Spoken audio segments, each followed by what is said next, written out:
Ladies and gentlemen, my brothers and sisters, I wish you a good morning, and we give thanks to the Almighty God on this occasion. Our Father who art in heaven, we thank you for giving us this day, a day that offers me, your humble servant, a unique opportunity to work to reset our dear country, Ghana. 32 years ago, on January 7th, Ghana made its first and successful democratic transition, a reset, with the swearing in of the newly democratically elected President, Jerry John Rawlings, of blessed memory. Our nation was returned to a multi-party democracy with a new constitution that went into effect, and the Fourth Republic was officially established. I refer to it as a reset because on that day in 1993, we made our fourth attempt at establishing a democratic system of government with term limits based on free, fair, and transparent elections. The handover of power on January 7th, 2001 between former President Jerry John Rawlings and at the time the newly elected President John Kufuor tested that reset, and our nation passed with flying colors. So today, with my induction as the new President of the Republic of Ghana, history is being made once again, and it is a history worth repeating every 4 years with each newly elected President. Today, we're also making a different kind of history, one that speaks to our maturity as a democracy and franchise with the authority at the polls to determine their political future. Today's exercise between the outgoing President, His Excellency Nana Addo Akufo-Addo, and I feels a bit like a deja vu. That is because 8 years ago to this day, on January 7, 2017, we shared this same space and performed this same transitional exercise. At the time, I was the outgoing president, having served one term, and he was the incoming president, having been given a mandate by the people of Ghana to lead this great nation of us. He and I both understood on that day, as I'm sure we are today, that it is the people of Ghana that we are elected to serve. Somehow, it seems fitting that it is with Nana Akufo-Addo that I twice shared this stage and this unique historical distinction. Because Nana Akufo-Addo and I began our national political careers in Parliament in the same year, 1996. He has always greeted me with warmth, a fair handshake and a smile. And he is perhaps the only person in my life who has persistently chosen to call me Johnny. While we belong to opposing political parties, we shared a sense of mutual respect. In those early days, we probably could not have imagined that destiny would bring us to the leadership of our respective parties, and that we would have to face off 3 separate times as we each vie for the highest office of the land. Nana asked this to be our final meeting under these circumstances, and as I look back on the journey we have traveled together, 2 much younger men who entered Parliament together with a full head of black hair, and you with the same bald head and round eyeglasses, I have to say that you have, without exception, been a worthy opponent. I extend my warmest wishes to His Excellency, the former Vice President, Dr. Alhaji Mahmoud Bawumia. It was a brilliant campaign, and we gave it our all. Your sportsmanship in making an early concession eased tensions and contributed to the early conclusion of the electoral contest. I wish you all the best in your endeavors. My brothers and sisters, exists today as I begin this presidency is not the same world in which we have lived under other presidencies. There are tensions and conflicts that have not previously existed between nations. These tensions and conflicts place pressure on alliances to decide where we will support. There's a seismic shift happening within the system of global economic dominance. Whereas the G7 nations, United States, the United Kingdom, Canada, France, Germany, Italy, and Japan once provided the highest percentage of the world's GDP, over the last decade, that number has been steadily dropping. However, the combined total of the GDP of the BRIC nations, Brazil, Russia, India, China, South Africa, Iran, Egypt, Ethiopia, UAE, their GDP has been consistently increasing. In 2023, for instance, the G7's combined total of world GDP was 30%. But by 2029, that number is predicted to drop to 27%. In 2023, the BRICS percentage of world GDP was 37.3%. And so what does this mean to us in Ghana? What could it mean to our economy? Where do we fit in this geopolitical maelstrom?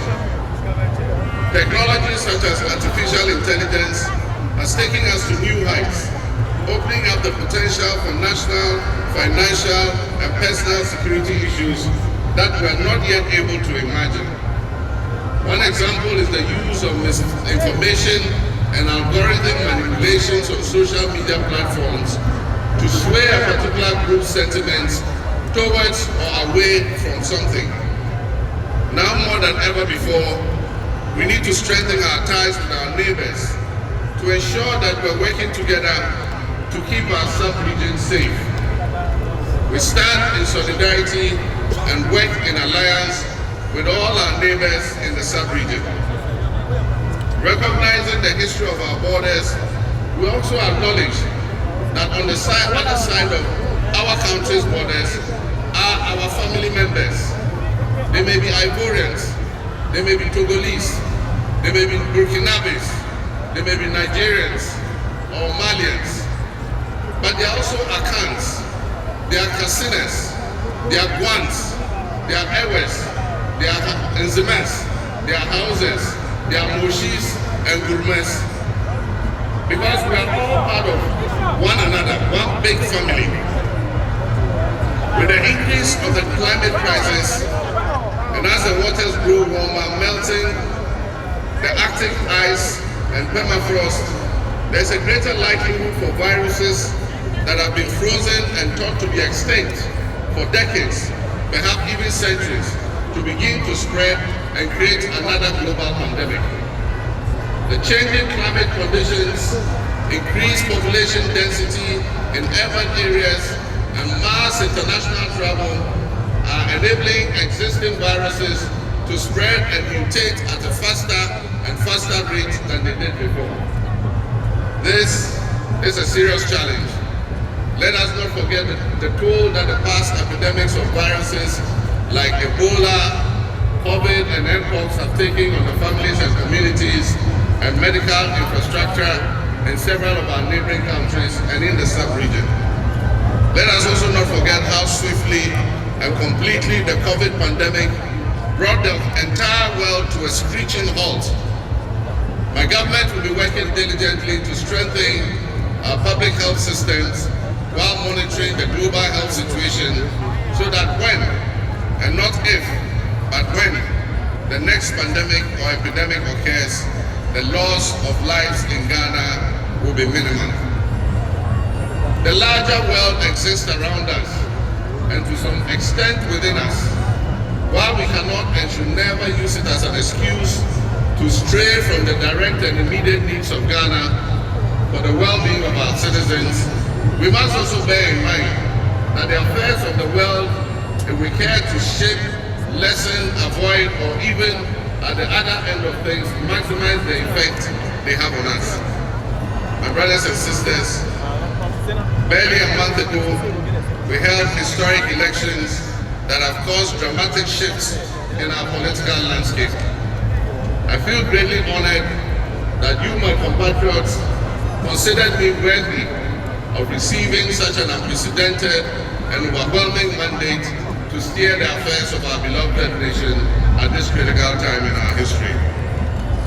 The magnitude of this victory in the presidential elections and the gains that were made by my party, the National Democratic Congress, in the parliamentary elections naturally and justifiably resulted in great joy and celebration across our country, Ghana. But celebrations, no matter how justified and how well earned, must be supplanted by discernment, sobriety, and deeper insights into why we received this kind of mandate in the first place. By voting as we did on December 7th, the Ghanaian people conveyed a powerful message, yet often overlooked by us politicians. This message was powerfully emphasized by a giant of American political history, President Ronald Reagan, when he declared at his inauguration some 40 years ago that governments have no power except that granted by the people. While Ghanaians take great pride in our thriving democracy, they are deeply dissatisfied with the quality of governance over the years and have openly voiced that dissatisfaction through the decisive actions that they undertake at the elections. Our people also understand that democracy is not just a token adorned with periodic elections followed by pomp and pageantry with the establishment of a new government. They expect that if democracy is celebrated as a superior means of governance, then its outcomes must be more tangible and benefit them in their individual lives. Any honest introspection and reflection on the pulse of our nation would reveal that many within our population do not feel that they have benefited from or partaking in this democratic dividend. Where people buffeted by severe economic crisis and hardships, and in the last few years we have lurched from crisis to crisis. But there is hope on the horizon. Today should mark the beginning of a new opportunity, an opportunity for us to make a difference in our governance and our economic management. We shall reset our dear nation, Ghana.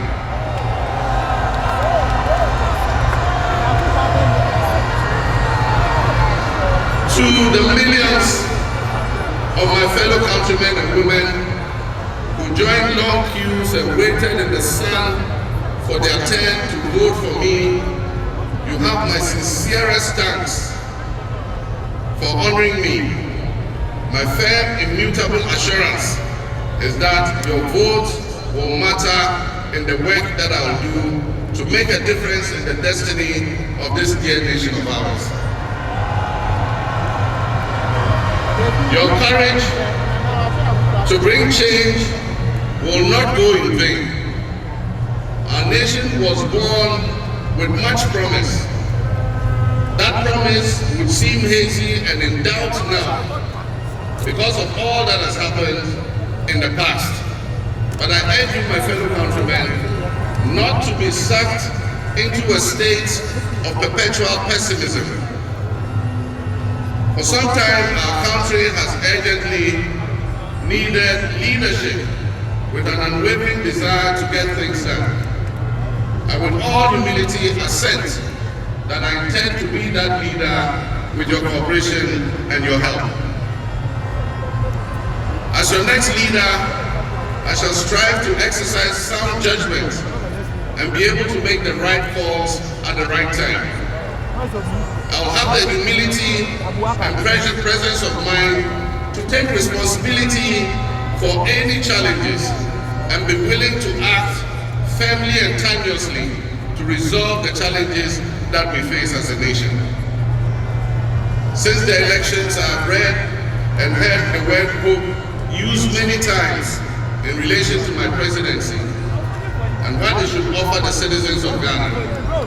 I intend to speak plainly and clearly to you today, and every time I address you subsequently, I intend to always tell you the truth. The circumstances we find ourselves in are indeed dire, but even so, I'll be decisive and swift in my actions.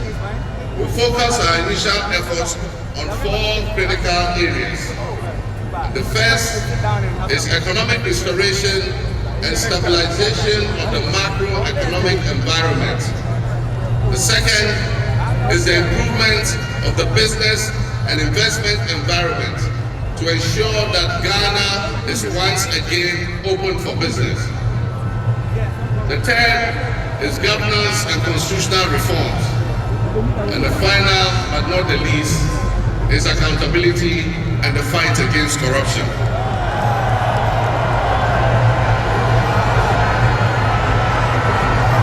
My brothers and sisters, actions have always spoken louder than words. With that in mind, I have entered into a covenant with you, the good people of Ghana, in which I have enumerated 26 actions that I'll take within my first 120 days. There is reason for hope, and there is every reason for hope. But we must also have faith, because faith empowers us to trust the things that will happen. With faith, you believe what you know, and that is why we need faith to be able to achieve our reset. We need a reset with the faith we have in our country and our leadership. We need a reset with the faith we have in our institutions. We need a reset with our faith in our dear nation Ghana. And by that I mean in all of us, because all of us are Ghana. You are Ghana and I am Ghana. All of you seated here today, Ghanaian citizens, you are Ghana. The people who you are with or near you as you watch this on television, in your homes, or listen on radio, or follow on social media are what we call Ghana. I ask that we enter into the covenant with the Ghana we all love and the good people of Ghana, our country, who make up this dear nation. And I ask that you envision a Ghana that you want to live in, a Ghana that you want to leave behind to your children and your grandchildren. What can you do to help build that better Ghana that we all strive for? What behaviors, what attitudes and mindsets can we reset? We need a reset, and we have faith in Ghana's ability to overcome, excel, and be so successful with this reset that it will be difficult to imagine a time when that was not the case. As we stand at this momentous crossroads in our nation's history, I am honored and humbled to accept the mantle of the President of the Republic of Ghana. Today we celebrate a new administration and herald an unprecedented era of opportunity and transformation. With Nana Jane Obokwa-Jima by my side, we are poised to embark on a journey of progress and inclusivity, united in our vision for a more prosperous Ghana. This day is particularly special for us and for every Ghanaian who dreams of a society where barriers are shattered and ambitions are realized. With the inauguration of Ghana's first female vice president, we have turned a significant page in our history. Nana Jane's ascension to the high office is not merely a personal triumph. It symbolizes our collective commitment to fostering a nation where gender equality and female representation are cherished and amplified. This is a powerful testament to the power of diverse voices to shape the future, voices that have the courage to soar beyond our traditional confines. My brothers and sisters, together as we look to the horizon, we reaffirm our dedication to breaking the glass ceiling that has long hindered many from reaching their full potential. Governance that reflects all segments of our population strengthens our democracy and enriches our conversation. We stand committed to enacting policies that empower women and ensure that the door of opportunity is open wide for our youth and our women, regardless of their background. Together we will galvanize our efforts to create a society where every Ghanaian can dream, believe, and achieve without any restraints. Remember that great leadership is not defined merely by the offices we occupy, but by the legacy that we leave for future generations. My administration, along with my Vice President, Nano Kukwatiman, will prioritize inclusivity, accountability, and innovation, forging pathways that lead to the upliftment of all of our citizens. I'm profoundly grateful for this moment, a cornerstone in our journey towards a brighter future for Ghana. In this resounding victory, I see a clarion call, particularly from the youth of Ghana, a generation that is brimming with potential and dreams that are waiting to be realized. This moment is a powerful affirmation that your voices matter, that your aspirations are valid, and that your future must be our priority. We're committed to translating your hopes into action and creating opportunities for education, entrepreneurship, employment, and empowerment. Our policies will be tailored to sustain innovation and foster industry that engages today's young minds and equip them with the skills needed for tomorrow's challenges. Together with the private sector and captains of business, we will create decent and well-paying jobs. As we embark on this new chapter, I assure you that our decisions will champion diversity in all facets of governance, ensuring that every Ghanaian, regardless of your ethnicity, your gender, your age, your religion, or any background, will have the opportunity to contribute to our nation's story. Ghana's youth represent the heartbeat of our democracy. Their ambition will drive our policies as we strive to create an inclusive, equitable society where everyone has a seat at the table. Our vision hinges on the introduction and implementation of a 24-hour economy.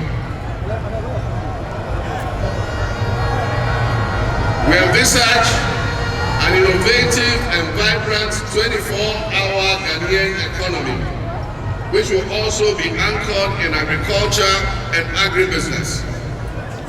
This innovative approach will unlock potentials that have long remained dormant, enabling us to harness the energy and creativity of all our people.